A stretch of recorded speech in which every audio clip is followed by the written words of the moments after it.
Всем привет, друзья! Добро пожаловать на мой канал Plants World. Сегодня с вами приготовим новую подкормку из двух ингредиентов. Простую, достаточно удобную в использовании и очень эффективную для цветения наших спатифилумов, для активного появления новых листьев. Так что сегодня будет довольно долгое, спокойное видео, где мы разберем все подробности и все нюансы внесения этой подкормки. Все вам подробно расскажу, с вами все вместе сделаем и начинаем. Только перед этим поставьте прямо сейчас лайк, вам ничего не стоит, а поможет очень многим другим людям узнать про это средство. И давайте начинать. Часто в комментариях у меня возникают вопросы, а зачем же в каждом видео регулярно показывать, как протирать листья у спатифилума. Дело в том, что это на самом деле не какая-то ненужная чрезмерность излишняя. Нет, на самом деле протирать листья ватным диском именно это такая уникальная, единственная возможность полностью их очистить. Потому что если мы будем их сверху опрыскивать, то вот в этих вот складочках все равно остается пыль, загрязнения различные. И нам это, конечно, не нужно. Это вредит и растению, и его внешнему виду, и никого это не радует. Поэтому обязательно регулярно протирайте листики ватным диском. Это лучший способ их очистить именно. А вот опрыскивание это уже улучшение влажности. А влажность это первое и самое важное в уходе за листьями. Потому что эти вот сохнущие кончики, которые абсолютно не украшают растения, у меня вот они тоже есть, но довольно много листьев без них у меня. Для того, чтобы листья, кончики не сохли, просто опрыскивайте их. А сейчас давайте расскажу вам про таблетку. Первый ингредиент нашей подкормки. Это таблетки аспаркама. Они в любой аптеке наверняка продаются. Они хороши тем, что в их составе основные ключевые элементы. Калий и магний для роста растений. Давайте таблетку пытаемся растворить. Лучше ее перед этим раздавить хорошенько в ложке, а потом уже ее начинать размешивать в воде.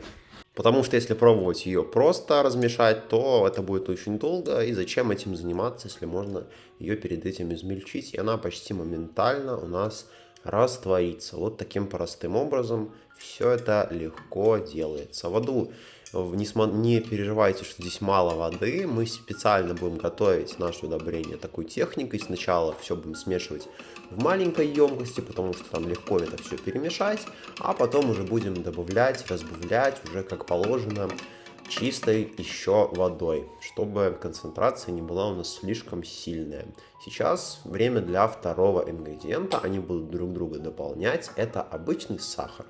Это не просто у нас способ подсластить еду, но и отличный источник энергии для растений.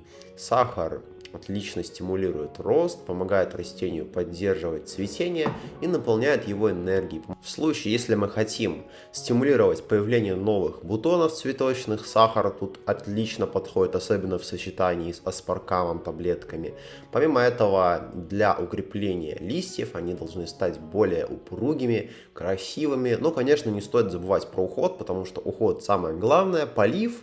Пожалуй, полив, почва и солнце. Самое важное для растения, чтобы не было прямых солнечных лучей, опять же, чтобы полив был не чрезмерный и не слишком слабый, но лучше, конечно, про него не забывать. Растение любит воду, но стоять вода в горшке не должна. Собственно, основные, главные моменты, без которых растение будет чувствовать себя плохо. Почва, конечно же, тоже желательно была, чтобы специальная, чтобы она была слабокислая. Но это уже можно подправить подкормками. Но лучше, конечно, все это сделать изначально при пересадке. Пересаживать, кстати, растения нужно тоже часто. Специально говорю эту информацию, потому что многие, конечно, из вас это знают, но в комментариях регулярно возникают вопросы, поэтому сразу говорю вам, чтобы все люди это узнали.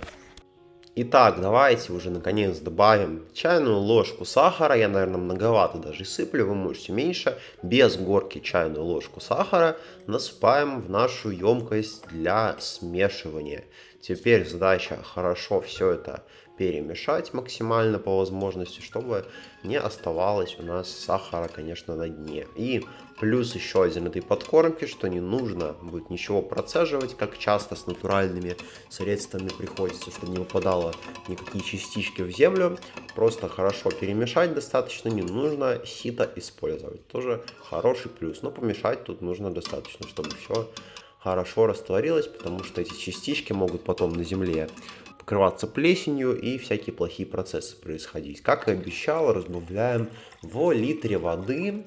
Нашей тут 250 мл воды, нашей концентрированной раствора нашего. Теперь добавляем это в чистую воду. Конечно же, желательно использовать не жесткую воду, не из-под крана в городе особенно, а с фильтра и не кипяченую уж точно, потому что кипяченая вода, она максимально становится жесткой.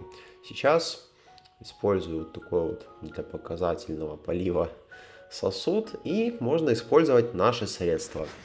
А для максимального эффекта мы будем использовать его несколькими способами. Первый – это полив в поддон. Это лучший, пожалуй, способ, без преувеличения. Если с вашим растением какие-то проблемы, с поливом, если не можете вдруг отрегулировать, то поливайте его смело в поддон и просто посмотрите через полчаса буквально, уже даже можно раньше посмотреть, если растение не выпило воду, то ее просто сливайте, чтобы не было там загнивания никакого корней. Если вы сверху поливаете, вы растению особо выбора не оставляете. Конечно, дренаж, если хороший, все равно стечет в поддон.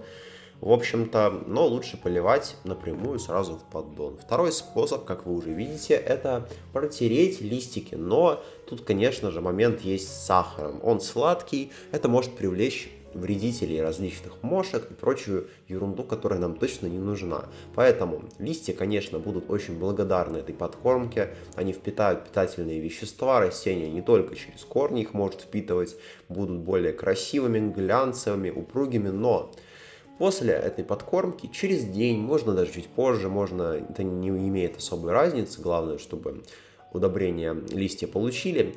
После этого просто опрыскайте листья, можно под душем, можно опрыскать просто опрыскивателем. Сути разницы в этом нет. С орхидеей я тоже это проделаю, потому что это универсальное средство, подходит для всех, абсолютного большинства комнатных растений, поэтому смело все это дело используйте. Но важно, конечно, не переусердствовать. Подкормку эту мы вносим один раз в месяц, то есть сейчас весна и лето, период активного роста. Не стоит с ней заигрываться, потому что таблетки все-таки у нас это не совсем натуральное средство, так что будьте внимательны. Друзья, если вам это видео понравилось и полезно, обязательно поделитесь им с друзьями, так гораздо больше людей узнают об этом отличном рецепте, не только ваши даже друзья, но и много-много других людей. Так что увидимся совсем скоро и всем пока. Кстати, в этом видео тоже отличную подкормку с вами приготовили. Можете сейчас прям посмотреть.